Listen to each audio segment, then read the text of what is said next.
Hello friends, before I start this video, I wanted to take a moment to say something. We all know this last year has been particularly hard on everyone. And those who've been a friend of the channel for some time know that I don't show a subscribe star or Patreon or anything of that nature. I work a day job and I do this in my spare time because I enjoy it. They also know I've got a massive soft spot for animal rescues and shelters. I try to help it as much as I can in my own right. I even design prosthetics for amputee animals on the side. But as shelters and rescues often rely on donations to get through, and we all know this year and times are tough. So instead of asking you for support from my channel or anything like that, I would ask that you consider, if you're in a position to consider donating to Carter's Forever Rescue and Sanctuary. Full disclosure, I am loosely affiliated with this rescue. I have done work for them in the past. That shouldn't change the fact that rescues and sanctuaries change the lives of many, not just for dogs, but for people too. And with recent hard times, donations are getting harder to come by. So even if you're not in a position to donate money, please, just sharing the link is more than enough to get the message out, and that all these links are in this description and the pinned comment down below. Thank you for your time. I appreciate it, and the dogs do too. Enjoy the video. Have a good day.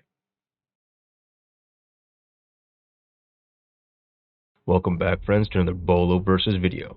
The series where we pit various marks and units of Bolos against various sci-fi franchises and see how they stack up. Seeing as the pilot seemed as a bit of a sleeper success compared to what I usually get on this channel, I'm going to keep going down this road, and I really enjoyed reading all your comments. This episode is a request by subscriber Nathan Schneider. I hope I pronounced that name right, buddy. So, to honor my subs, and because ultimately I'm here to entertain y'all as much as I possibly can, and as many of you can at the same time, we're going to pit two whole companies of Mark 19 intransigent Bolos against a Reaper planetary invasion force. Now, I'm going to preface this with, I actually don't know a whole lot about the lore of the Mass Effect universe, having never played the games or read the novelizations. Also, having said that, just don't assume I'm going to let my favorite franchise stomp all over various sci-fi universes for clicks and likes. I will make this as a fair as fight as possible. But thank the maker, the internet is a thing. I spent a week looking through all the wikis and watching various lore breakdown videos on some other channels, and I feel there's going to be a pretty brutal match. Firstly, let's lay down some quick descriptions for those not familiar with either franchise. Reapers, they're terrifying Lovecraftian horrors. The largest of them are over 2 kilometers long, a truly alien-looking and sounding and complete implacable foe. And given in the Mass Effect universe, it took the combined might of Citadel races to try and drive them back, and even that still wasn't enough. The first time I listened to Sovereign's speech, it gave me chills. That's some existential level business they got going on that franchise. Well done on the suggestion. They are a synthetic organic hybrid ship / species. Each ship is exactly that, a unique species as much as it is part of the Reaper species. The core of each ship is a species that has been conquered, processed, or assimilated, and either reborn as either a destroyer class or a sovereign class. They are the original creators of all the advanced technology in their universe. They do this to control the general technological evolution of the galaxy species, so they can routinely harvest the galaxy of sentient life with predictable resistance and technological patterns. The ships and technology all possess a form of soft telepathy that slowly indoctrinates a victim species into working for the Reapers instead of resisting them. Now, I know this is an extremely lowbrow view of what is a fairly expansive universe, but if I went into arch or loot and levels of detail, these videos would be an hour long. So next, we're going to look at our main contender in this episode, Bolos of the Dinochrome Brigade, our ground-based tanks, famed for their immense scale and destructive firepower. A full company is 24 Bolos, and there are 3 companies to a regiment, and the Concordiat has hundreds of regiments of Bolos. Small groups or even single Bolos are capable of destroying or putting to rout most planetary invasions in their universe. Piloted not only by its human pilot, but by its AI as well. Although not always self-aware, they are still extraordinarily capable AI, more than able to hack and cripple communications networks, electronic command structures, and engage in effective cyber warfare, as well as carrying a literal planet-shaking levels of mobile firepower. So, I know you're just itching to get into this match, and believe me, it's going to be a real doozy. But we have some housekeeping to take care of first, so let's get the pencil pushing out of the way. The engagement theater will be the Bolo universe. A malfunction in a mass relay will eject a fraction of the Reapers through space and time into a Concordiat depot system. Because the Reapers are strictly an offensive mobile force with no homeworld to defend, the Bolos will have to repel the Splinter Fleet invasion.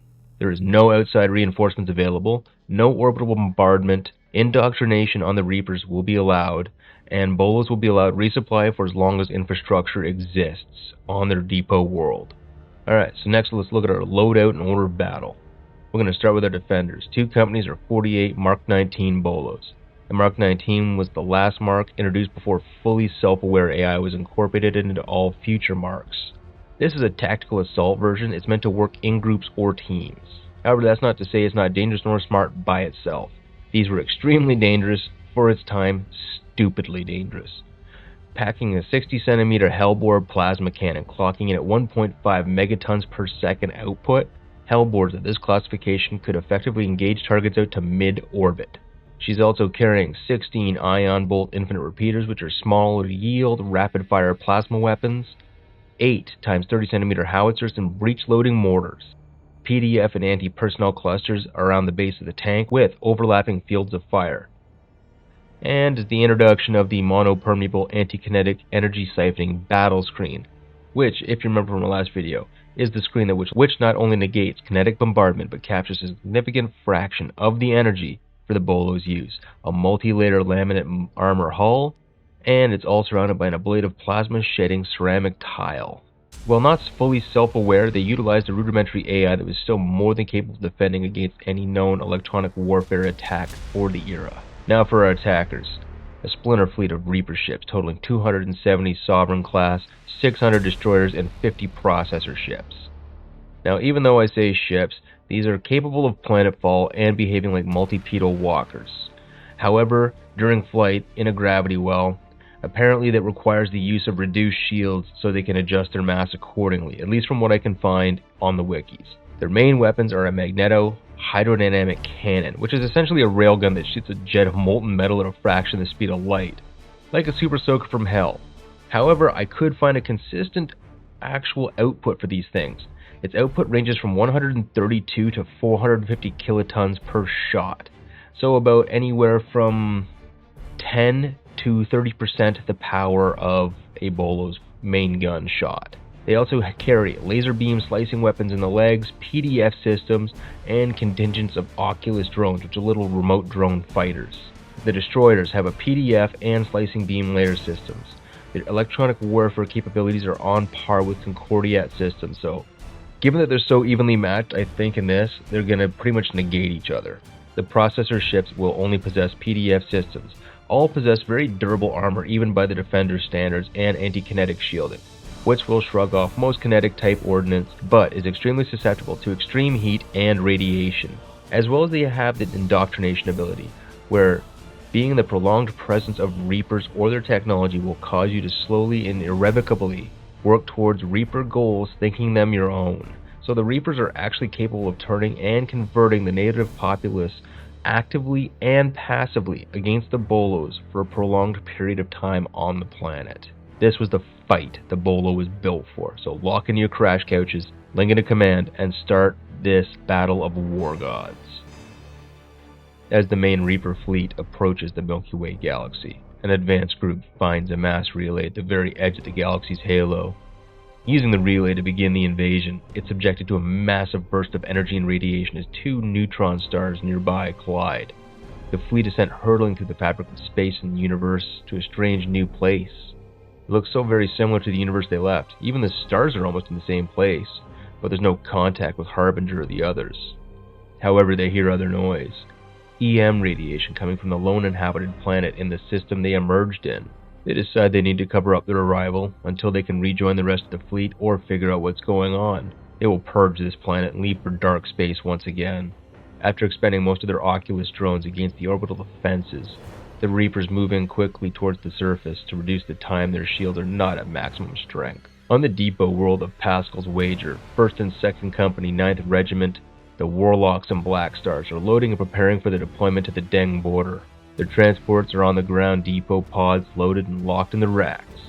Pilots performing their daily readiness checks and going over the new orders received from command that day. Suddenly the Bolos all simultaneously snap to full battle reflex mode as alert klaxons sound across the bases. The Bolos report to their pilots that before contact was lost with orbital defense, 930 Large-scale contacts were moving towards planetfall. The capabilities of this threat are currently unknown, but they are clearly hostile and dangerous. And there are over 3 billion people to be protected on this world. Each pair of fire teams advance out of their armored depots and bring their sensor suites to full power. They detect the ships spacing out evenly over the 13 major population centers of Pascal's Wager. Sensors indicate the largest of the ships would cause unacceptable levels of collateral damage if allowed to re-enter out of control. Given the large vertical silhouette, it should be a simple matter to engage them from range on the ground. Hellbores immediately raise to the sky and start tracking the closest, smaller bogies and begin firing. Destroyers begin exploding. Sovereigns, taking notice of how easily these weapons collapse the destroyers' shields and burn through their hulls, move quickly to the ground so they can rebalance their mass and repower their shields to full strength. Firing quickly as their weapons would cycle while moving towards the closest major city, the Bolos move to catch as many they can before the targets fall below the horizon. However, the Bolos notice the extreme vertical profile of some of their invaders, and they cause it briefly to consider these might be new Deng-style walkers, but this is discounted as fast as it's considered. The power and weapon signatures are like nothing seen before. The enemy seems to use a railgun-type weapon firing a molten jet of metal at significant velocity, and a high-yield laser-type weapon comparable to the first-generation Hellbores in its destructive potential. The remaining ships make planetfall, firing their weapons on the way down to clear a path in front of them. The Reapers are immediately disturbed by what has happened. Never in their history can they remember taking such casualties in an entire purge, let alone a single planetfall. They analyze the weapon signatures that have assaulted them, and they are disturbed by how effective they are against their hulls. Having spent eons soft-guiding the technological peaks of their victims, they've left them ill-prepared to face something different. This prey isn't so defenseless, and seems to possess, although a very small in number, the resistance is immensely powerful. The advance is assuming they were up against fixed batteries initially, so they move to carry on burning population centers and making husks, and setting up new processing centers, only for several of their number to start taking fire again. The Sovereigns start to lean back, lowering their profile and presenting their weapons forward. The Bolos, seeking to re-engage, are caught unprepared as all available Reapers start concentrating their fire on advancing Bolos one by one in an attempt to silence this new threat. The heavy lasers bring down the shield as their main weapon carve deep gouges in the hulls of several Bolos, killing 4 of them as the reactors are breached. The Reapers quickly realize this strategy is untenable as the enemy rate of fire from their plasma weapons, they're one of their few weaknesses, is destroying their number at an unacceptable rate. They decide they will draw this enemy into the cities to hopefully use the population as a shield long enough to swarm and destroy these infernal machines. The Bolos calculate a 65% chance the invading force is here for the population only and will seek to stay in and around the cities, based on their attack and movement pattern. They also calculate a 98.79% chance they will be swarmed and overwhelmed trying to take back the cities invaded in any groups of less than 10 based on the numbers of invaders. The Reapers, however, calculate the humans have likely deployed all their war machines, and their bases are likely lightly defended, choosing to break off several groups of destroyers and sovereigns from cities not yet attacked by the Bolos to attack their bases first, having located them by hacking the civilian net. However, the bases are not lightly defended. However, they're not defended heavily enough. Although an extremely costly maneuver, the Reapers feel with their supply lines cut, the resistance will cave quickly. An expensive and very faulty assumption. The Bolos are further enraged at the invaders. They're frustrating centuries of perfected doctrine with their unhackable machines, strange tactics, seemingly unfathomable goals, and what were they doing to the charges on their planet? The units start to realize there may be no way to win this in any sort of traditional manner. They've managed to destroy both depot bases, costing the Bolos stores of ammo and replacement parts. The loss would be more concerning if it wasn't noted that projectile weaponry is completely useless against these invaders' shields. It was still intolerable. The remaining Bolos move towards the central cities, moving efficiently as possible, clearing the Reapers from the streets, then separating into 4 battle groups to get as many cities as quickly as possible, because they've discovered what indoctrination does to organic life. But not realizing that even destroyed Reaper machines still cause indoctrination, they're unaware that even the saved populations will eventually turn and have to be put down. Over about several days of fighting, city to city attrition is going to take its toll, both sides having to adjust their strategy constantly as no trick works twice. And after time, the Bolos having to rely solely on line-of-fire energy weapons as the store of expendable ammunition has long since been destroyed or used up. The last few remaining Bolos surround and finally cut down the last Reapers, sadly saving nothing. The apocalyptic levels of firepower deployed have left an entire planetscape a radioactive and psychic hellscape. Uninhabitable for thousands of years, the Bolos have prevailed, but at the cost of literally everything. They are deeply shamed by the loss of the civilians on their planet, and the black market will leave on the regiment's battle rolls. However, they feel a small amount of satisfaction knowing that at least the invaders seem vanquished. The civilians, although dead, are avenged, and no others will ever share their fate. So everyone, in my opinion, that's honestly the only way I see this playing out, with the Concordiat suffering defeat in almost every circumstance except a very few. And most times, victory is Pyrrhic at best and mutually assured destruction at worst. The Reapers just deploy in overwhelming numbers too often for even superior weapons to the Concordiat to deal with. And indoctrination is just too much of not only a great way to break armies, but a fantastic area denial weapon as well. Because if you're leaving your trash over the battlefield and it can still turn your organics, well, that means Boloed pilots too. However, in a large enough group, Bolos I think could hold the line against the Reapers, so long as the full might of the Reapers is kept from engaging all at once.